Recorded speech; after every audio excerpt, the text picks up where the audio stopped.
Nagpapatuloy ang PTV News. Muling inatasan ni Pangulong Rodrigo Duterte ang Armed Forces of the Philippines na pangalagaan ng kaligtasan ng taong bayan laban sa anumang karahasan. Samantala, sinabi rin ng Pangulo na bagamat hindi puputuli ng Pilipinas ang pakikipag-ugnayan sa mga kaalyadong bansa, darating din ang panahon na hihilingin niyang i-pull out ang US troops sa Mindanao. Ito'y upang bigyang daan ang Mindanao Peace Agreement. May report si Rocky Ignacio. Muling iginit ni Pangulong Rodrigo Duterte ang atas sa Armed Forces of the Philippines na pangalagaan ng kaligtasan at kaunlaran ng bansa. Ipinakita ng mga miyembro ng Scout Ranger 1st Regiment ang kanilang mga kahandaan kontra terorismo at rescue operations sa pagbisita ng Pangulo sa Camp Texon sa San Miguel, Bulacan.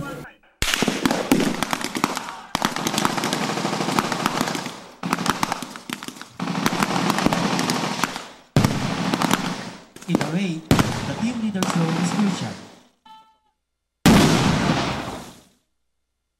Sa kanyang pakikipag-usap sa mga Scout Rangers, sinabi ng Pangulo na ang terorismo ang magiging isa sa suliraning haharapin ng Pilipinas. Ito ang dahilan kung bakit sinisikap ng kanyang administrasyon na matamong matibay na kasunduan sa MILF at MNLF para maiwasan ito. Bagamat hindi anya puputuli ng Pilipinas ang alyansa sa iba pang mga bansa, inamin nito na darating ang panahon na hihilingin ito ang pull-out ng US troops para bigyan pagkakataon ng Mindanao sa peace agreement. But I have never stayed there I never lived there in Cebu, even for a moment. But since we trace our lineage from our father, yan ang dahilan ng away. They can never be best. Sabi na basta yung behind sila sa... Because they think it's still the Americans maneuvering. Kaya sinabi ko Mindanao, I never said go out of the... One day, I must decide na umalis muna kayo para to give us the space to talk. Kasunod nito, muling tiniyak ng Pangulo na tuloy pa rin ang modernisasyon ng Armed Forces of the Philippines. Pinagkalooban rin ng Pangulo ang Scout Ranger ng certificate para sa 800 Glock 45 caliber handguns. Just keep well. Alam mo, ang buhay. It's your turn, it's your turn. Walang, just do your best.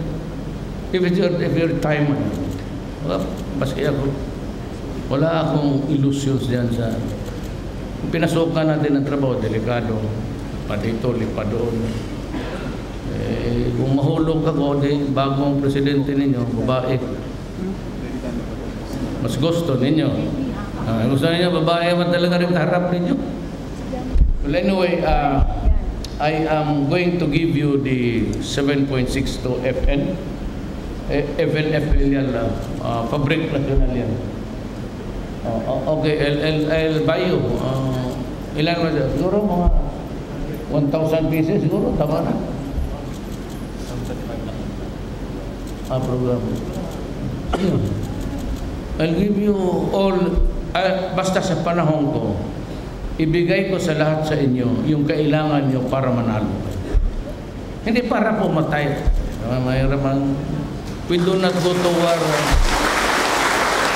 Samantala, pinatitiyak rin ng Pangulo ang kapakanan ng mga sundalo at kanilang mga pamilya. Bukod sa dobleng sahod sa Disyembre, inihahanda na rin ng Duterte administration ang libreng edukasyon sa kanilang mga anak. So I think you'll have the best. I repaired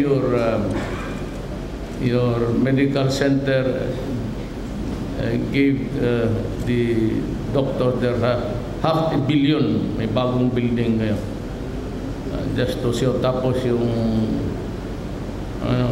ako magbigay ng wheelchair kasi yung piang-piang hindi pa makalakad, pero yung recuperating, bibigyan ko ng wheelchair na ang drive dito lang. Yung isa maski na doon pa sa Malakyan, sige na sirit-sirit sa harap namin, giganahan parang bata. So those are the things that I will provide for you, and for those I will be there. Next year, kung ganda ang income ko, I'll start with the program, libre na ang mga anak ninyo, kindergarten to high school.